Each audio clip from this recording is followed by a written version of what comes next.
Hi everyone, జై జనసేన గోపాలకృష్ణ లాగ్స్కి తిరిగి స్వాగతం. మీ హీరోస్ కూడా సినిమాల్లోనే చూసుకోకండి హీరోలని. నేను సినిమా హీరోగాని చెప్తున్నాను. హీరోలు మీకు ఎలా ఉంటారంటే మీకున్న అధ్యాపకులు ఉండొచ్చు. ఒక అగ్ర హీరో అయ్యుండి కూడా మీరు సినిమా హీరోలను నిజ జీవితంలో హీరోలుగా చూడవద్దని చెప్పడం అన్నది చూశారు. గ్రేట్ సార్, ఎక్సలెంట్గా మాట్లాడారు మీరు. పవన్ కళ్యాణ్ గారు ఎక్సలెంట్గా మాట్లాడారు. అద్భుతంగా ఉంది ఆయన ప్రసంగం. వండర్ఫుల్. రాష్ట్రవ్యాప్తంగా ఉన్న 44,000 పాఠశాలల్లో విద్యాశాఖ ఆధ్వర్యంలో చేపట్టిన మెగా టీచర్ పేరెంట్ మీటింగ్ కార్యక్రమంలో భాగంగా కడప మున్సిపల్ కార్పొరేషన్ పాఠశాలలో పాల్గొన్న ఉప ముఖ్యమంత్రి శ్రీ పవన్ కళ్యాణ్ గారు, ఉపాధ్యాయులు, తల్లిదండ్రులు పాల్గొన్న ఈ ఆత్మీయ సమావేశంలో పవన్ కళ్యాణ్ గారు తల్లిదండ్రులను ఉద్దేశించి మాట్లాడుతూ ప్రసంగిస్తూ ఎంతమంది పిల్లలు ఉన్నారని కాదు ముఖ్యం, వారిని ఎంత బాగా చూసుకుంటున్నాం అన్నది ముఖ్యం అన్నారు.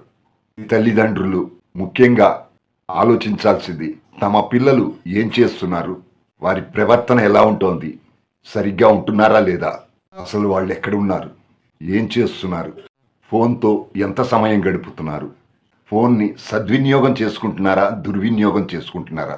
మీరు కొంచెం బాధ్యతగా తీసుకుని ఒక 10 నిమిషాలు వాళ్ళ గురించి దృష్టి పెడితే, ఒక బాధ్యతగా మీరు ఒక 10 నిమిషాలు స్పెండ్ చేసి మీరే తెలుసుకుంటూ ఉంటే కొన్ని సమస్యలు ఇంట్లోనే పరిష్కారం అవుతాయి. సోషల్ మీడియాని ఏ విధంగా వాడుతున్నారు, అలాంటివన్నీ ఇంట్లోనే కరెక్ట్ చేసుకుంటే బాగుంటుంది. తర్వాత స్కూల్స్లో కూడా వాళ్ళు కూడా చూస్తారు. ముందు బాధ్యతగా మనం మన ఇంట్లోనే పిల్లలపై దృష్టి పెట్టి తెలుసుకుంటూ ఉండాలి అన్నారు. పిల్లలు సహజంగా పెద్దవాళ్ళు ఏది ఆచరిస్తే అదే ఫాలో అవుతారు. మనం సంకుచితంగా ఆలోచిస్తే వాళ్ళు అలాగే ఆలోచిస్తారు. వేమన పుట్టిన నేల ఇది. పిల్లలకు వేమన పద్యాలు నేర్పించాల్సిన అవసరం ఎంతైనా ఉంది. స్కూల్స్లో నేర్పటం వేరు, ఇంట్లో ఆ విలువలు నేర్పటం వేరు. పిల్లలు కూడా అలాంటి విలువలు పాటించేలా చూసుకోవాలి అని మనసుగా పవన్ కళ్యాణ్ గారు మాట్లాడటం జరిగింది. 21వ శతాబ్దంలోకి పిల్లలను ఎలా తయారు చేయాలి అన్న దాని గురించి, ఒక చదువు మీదే దృష్టి పెట్టకుండా పిల్లలకి భావ వ్యక్తీకరణ అలవాటు చేయాలి. కమ్యూనికేషన్ స్కిల్స్ చాలా అవసరం పడుతుంది భవిష్యత్తులో. వాళ్ళకి ఏది ఇంట్రెస్ట్ తెలుసుకోవటం, దేంట్లో స్కిల్స్ ఉన్నాయో తెలుసుకోవటం, ముఖ్యంగా పరస్పరం స్నేహితులతో కానీ ఒక 10 మందితో కలిస్తే మన పిల్లలు ఎలా బిహేవ్ చేస్తారు, ఎలా నడుచుకోవాలో, పిల్లవాడి ఆలోచనలు ఎలా ఉన్నాయి, లాజికల్గా ఉన్నాయా లేదా, కేవలం చదువుకే మాత్రమే ప్రాధాన్యత ఇవ్వకుండా ఇలాంటి విషయాల్లో కూడా నేర్పగలిగితే వీరికి ఏ నైపుణ్యం ఉన్నది, దేని మీద ఇంట్రెస్ట్ చూపిస్తున్నారు, ఇవన్నీ 21వ శతాబ్దంలో మీ పిల్లలు తెలుసుకోవాలి, నేర్చుకోవాలి అన్నారు ఉప ముఖ్యమంత్రి శ్రీ పవన్ కళ్యాణ్ గారు. మీ పిల్లలకు మంచి భవిష్యత్తు కావాలంటే మీరు బయటకు వచ్చి టీచర్స్తో కానీ ప్రిన్సిపాల్తో కానీ మాట్లాడాలి.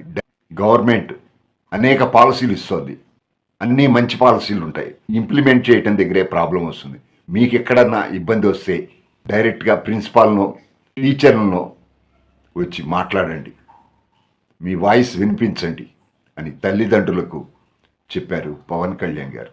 వాళ్ళ దృష్టికి తీసుకెళ్ళండి. మీకు ఏదైనా సమస్య ఉంటే అక్కడ తీరని సమస్యలను తీర్చే బాధ్యత మేము దృష్టి పెడతామని పవన్ కళ్యాణ్ గారు తల్లిదండ్రులతో చెప్పడం జరిగింది. పవన్ కళ్యాణ్ గారు తన తల్లిదండ్రుల విలువల గురించి కూడా ప్రస్తావించడం జరిగింది.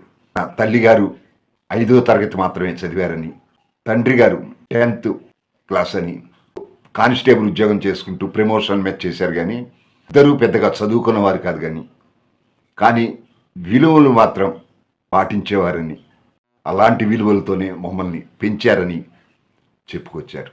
వాళ్ళ అమ్మగారు అంజనాదేవి ప్రతిరోజు సాయంత్రం సంధ్యా సమయంలో లైట్ ఆన్ చేసి దండం పెట్టుకునేదంట.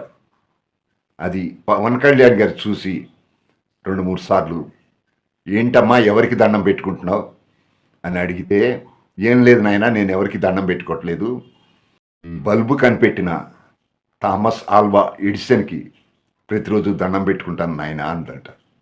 అది పవన్ కళ్యాణ్ గారికి మనసులో నిలిచిపోయింది. అలా మా అమ్మగారి నుంచి విలువలు నేర్చుకున్నాను. ఆమె పెద్దగా చదువుకోలేదు, విలువ అన్నది చదువు వల్ల రాదు అని చెప్పటం కోసం తన తల్లి గారిని ఉదాహరించారు. విలువతో కూడిన విద్య చాలా అవసరం అంటారు పవన్ కళ్యాణ్ గారు.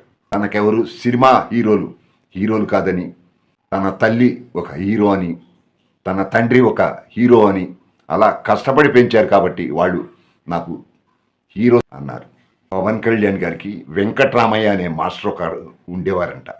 ఆయన వేమన శతకాలు బాగా చెప్పారంట.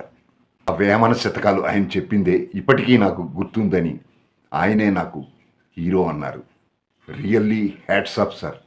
ఒక అగ్ర హీరో అయ్యుండి మీరు సినిమాల్లో నటించే హీరోలను నిజ జీవితంలో హీరోలుగా తీసుకోవద్దని చెప్పటం హ్యాట్స్ ఆఫ్. మీకు మాత్రమే సాధ్యమైంది.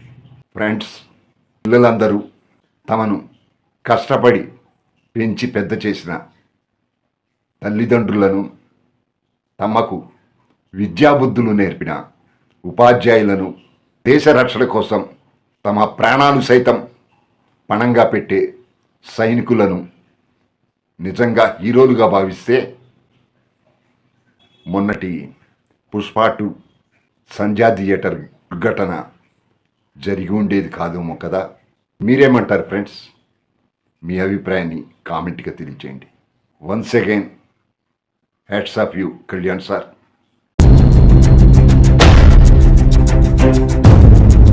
ఫ్రెండ్స్, ఇది ఈరోజు టాపిక్. ఇక్కడి వరకు అంటే ఈ వీడియో చివరి వరకు మీరు చూశారు అంటే మీకు నచ్చిందని. Thank you everyone. ఈ వీడియో మరింత మందికి రీచ్ అయ్యేలా లైక్ చేయండి, షేర్ చేయండి. ఈ కంటెంట్ మీద మీ అభిప్రాయాన్ని కామెంట్గా తెలియచేయండి. దాని ద్వారా యూట్యూబ్ మన వీడియోని రికగ్నైజ్ చేసి మరింత మంది చూసేలా నెక్స్ట్ లెవెల్కి ప్రమోట్ చేస్తుంది. అదే మీరు నాకు ఇచ్చే రిటర్న్ గిఫ్ట్గా నేను భావిస్తాను. సబ్స్క్రైబ్ చేసుకుని వారు, కొత్తగా చూస్తున్న వారు సబ్స్క్రైబ్ చేసుకోగలరు. మళ్ళీ మరో వీడియోతో మీ ముందుకు వస్తాను. అప్పటి వరకు take care. Bye bye. Thank you subscribers. Gopalakrishna అంటే జై జనసేన, జై పవన్ కళ్యాణ్, జై హింద్.